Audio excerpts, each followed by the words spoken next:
माँ उठो, माँ लो ये दवाई खा लो। हाँ हाँ बेटा, जरा मदद कर दे बेटा, अब तो शरीर उठने को राजी नहीं है। सीनू अपनी माँ सविता को सहारा देकर बिस्तर पर बिठाती है। सीनू बहुत ही समझदार और एक जिम्मेदार लड़की थी। कई साल पहले एक सड़क हादसे में सीनू ने अपने पिता को खो दिया था। इस हादसे के बाद से ही सीनू की माँ सविता बहुत बीमार रहने लगी। धीरे धीरे तबीयत बिगड़ती गई और वो बिस्तर पर आ गई। अब सीनू को ही सब कुछ संभालना था। उसने शहर के मेन मार्केट में सब्जी बेचना शुरू कर दिया। छोटी सी उम्र में वो घर का खर्चा चला रही थी, लेकिन किसी अच्छे डॉक्टर से अपनी माँ का इलाज करवा पाना उसके बस से बाहर था।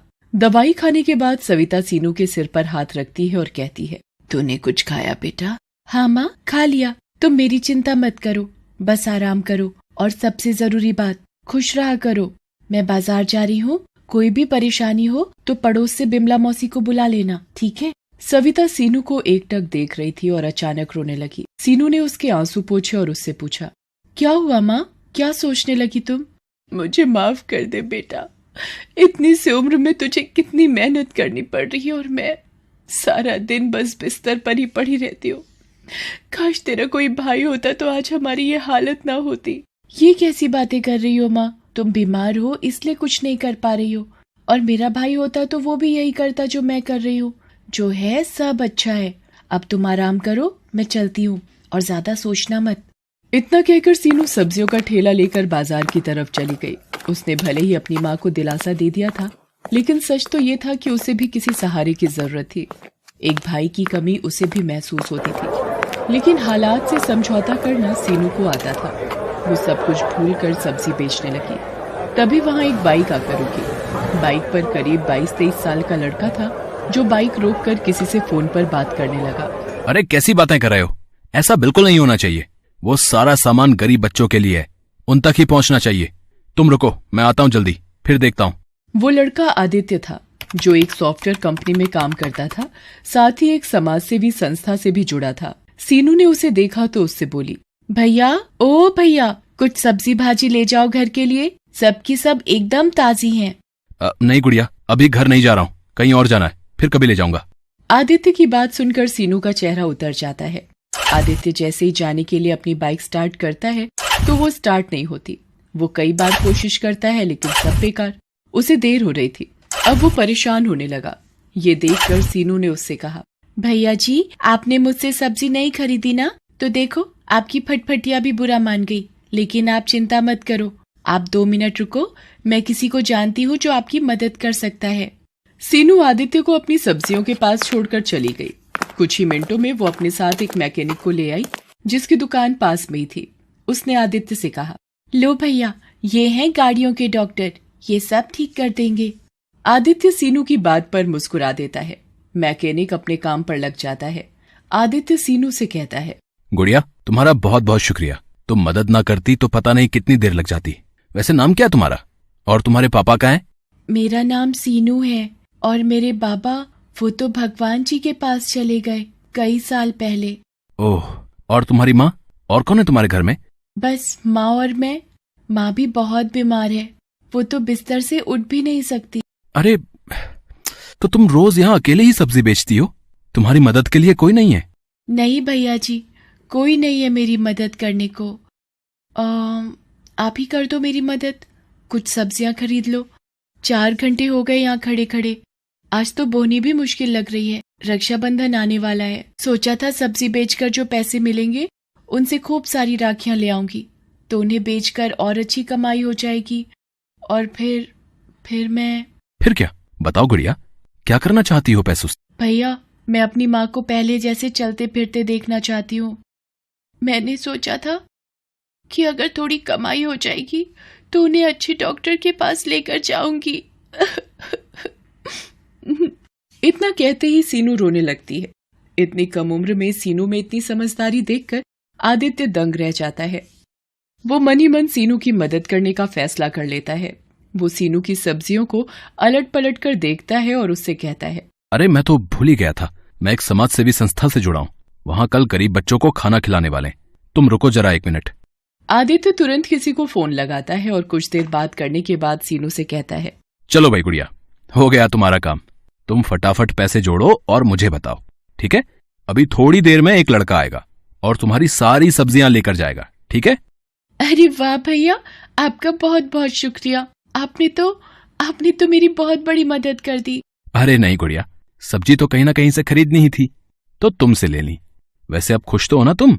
बहुत खुश हूँ भैया। अब आप देखना, एक से एक राखी खरीद कर लाऊंगी और उन्हें बेचकर खूब पैसे कमाऊंगी। फिर सब अच्छा हो जाएगा। खुश रहो, खुश रहो। अच्छा ये लो पैसे। लेकिन ये तो मेरी सब्जी के दाम से ज्यादा पैसे हैं भैया। भैया कह रही हो तो मैं भी छोटी बहन समझ के दे रहा हूँ, रख लो। और हाँ, ये लो मेरा फोन नंबर, कोई भी मदद चाहिए हो तो फोन करना, ठीक है? मैकेनिक ने आदित्य की बाइक ठीक कर दी थी। आदित्य सीनू के सिर पर हाथ रखता है और फिर अपनी बाइक लेकर चला जाता है। सीनू काफी देर तक आदित्य के बारे में ही सोचती रही। शाम के वक्त आदित्य की संस्था से एक लड़का आकर सीनू से सारी सब्जी ले जाता है। सीनू बहुत खुश थी। वो सारे पैसों से जाकर नए नए डिजाइन की राखियां खरीद लेती है और उन्हें अपने ठेले में सजाकर रक्षाबंधन से एक दिन पहले बाजार आ जाती है और जोर से चिल्लाती है, राखी ले लो राखी, गुड्डे वाली, फूल वाली, गोटे वाली राखी, सुंदर सुंदर राखी ले लो। सीनू कई घंटों तक ऐसे ही आवाज लगाती रहती है पर कोई भी उससे राखी नहीं खरीद रहा था।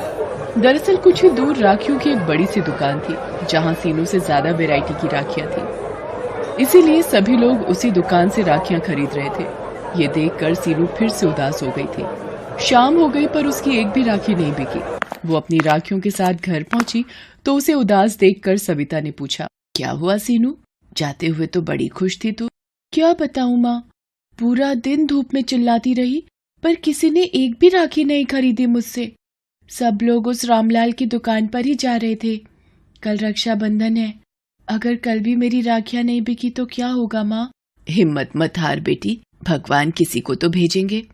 सीनू ने अपने सारे पैसे राखी खरीदने में लगा दिए थे। अब तो उसके पास बेचने के लिए सब्जियां भी नहीं थी और ना ही वापस सब्जी खरीदने के लिए पैसे। अगले दिन रक्षाबंधन था। वो सुबह सुबह ही अपनी राखियां लेकर बाजार पहुंच गई। एक दो लोगों ने आकर उसकी राखियां देखी जरूर पर खरीदी नहीं। दोपहर हो गई थी। सीनू का सब्र टूटता जा रहा था। तभी उसने सामने से आदित्य को आते देखा। अरे भैया, आप कैसे हो आप? अरे गुड़िया, मैं अच्छा हूँ गुड़िया, तुम्हारी राखियां देखने आया हूँ और खरीदने भी। अच्छा तो लीजिए ना, ये देखिए, इस पर कितना प्यारा गुड्डा लगा है और ये फूल वाली अच्छी है ना? सीनू खुश दिखने की कोशिश तो कर रही थी पर आदित्य उसका चेहरा देखकर सब समझ गया था। उसने आते हुए राखियों की दुकान और उसमें लगी भीड़ भी देख ली थी और उसे समझने में देर नहीं लगी कि सीनू के लिए अपनी राखियां बेच पाना कितना मुश्किल था। उसने सीनू से कहा, गुड़िया तुम बहुत छोटी हो, इतनी सी उम्र में तुम में जो हौसला है उसकी जितनी तारीफ की जाए वो कम है। लेकिन बेटा ऐसे काम नहीं चलेगा, तुम्हें कुछ और सोचना होगा। मतलब भैया मैं कुछ समझी नहीं। आदित्य उसकी तरफ देखकर मुस्कुराता है और अपनी बाइक साइड में लगाकर सीनू की जगह जाकर खड़ा हो जाता है और जोर जोर से चिल्लाने लगता है, ले लो किस्मत वाली राखी ले लो, इसे खरीदोगे तो किस्मत खुल जाएगी, हर मुश्किल दूर भाग जाएगी। जिस भाई की कलाई पर बंधेगी ये राखी उसकी उम्र 100 साल की हो जाएगी। ले लो। आदित्य की पर्सनैलिटी बहुत अच्छी थी। लोग उसे राखियां बेचते हुए देखकर पहले ही चौंक गए थे। ऊपर से आदित्य का उनको बुलाने का तरीका भी मजेदार था। धीरे धीरे लोग उसके पास आते गए। सीनू उन्हें राखियां बेचती गई और आदित्य इसी तरह मजेदार बातें करके लोगों को आकर्षित करता गया। कुछ ही देर में सीनू की सारी राखियां बिक गई। ये देखकर आदित्य बहुत खुश हुआ। उसने सीनू से कहा, देखा गुड़िया, ऐसे बेचते हैं सामान, सारी राखियां बिक गई तुम्हारी। नहीं भैया, सारी नहीं बिकी, मैंने एक राखी बचा कर रखी है। लेकिन क्यों गुड़िया? अभी तो तुमने एक ग्राहक से कहा कि सारी राखियां बिक गई हैं, उसके लिए नहीं बची। तुमने ये राखी उसे क्यों नहीं दी? क्योंकि ये राखी बेचने के लिए नहीं बल्कि मेरे भैया की कलाई पर सजने के लिए है। मैं जानती हूँ कि मेरी हैसियत बहुत छोटी है। मुझे हमेशा से एक भाई की कमी महसूस होती थी। अगर आपको बुरा ना लगे तो क्या मैं आपको राखी बांध सकती हूँ? क्यों नहीं गुड़िया, मेरी भी कोई बहन नहीं है। और सच कहूं तो तुम्हें देखकर मुझे भी ऐसा ही लगा कि अगर मेरी कोई छोटी बहन होती तो बिल्कुल तुम्हारे जैसी नटखट होती। इतना कहकर आदित्य अपना हाथ सीनू की तरफ बढ़ा देता है और सीनू उसकी कलाई पर राखी बांध देती है। दोनों बहुत खुश थे। फिर आदित्य अपनी जेब से एक तोहफा निकालकर सीनू को देता है। सीनू चौंक जाती है और कहती है, अरे भैया, ये मेरे लिए? हाँ हाँ, तुम्हारे लिए ही है। अब बातें छोड़ो और जल्दी से इसे खोल कर देखो। सीनू जल्दी से अपना तोहफा खोलती है। उसमें शहर के एक बड़े डॉक्टर से अपॉइंटमेंट का पर्चा था। सीनू की आंखों में आंसू आ जाते हैं। वो बस आदित्य को देखती रह जाती है, कुछ नहीं बोल पाती। तुमने जितने दुख झेलने थे झेल लिए मेरी बहन। अब तुम्हारा भाई आ गया है जो सब ठीक कर देगा।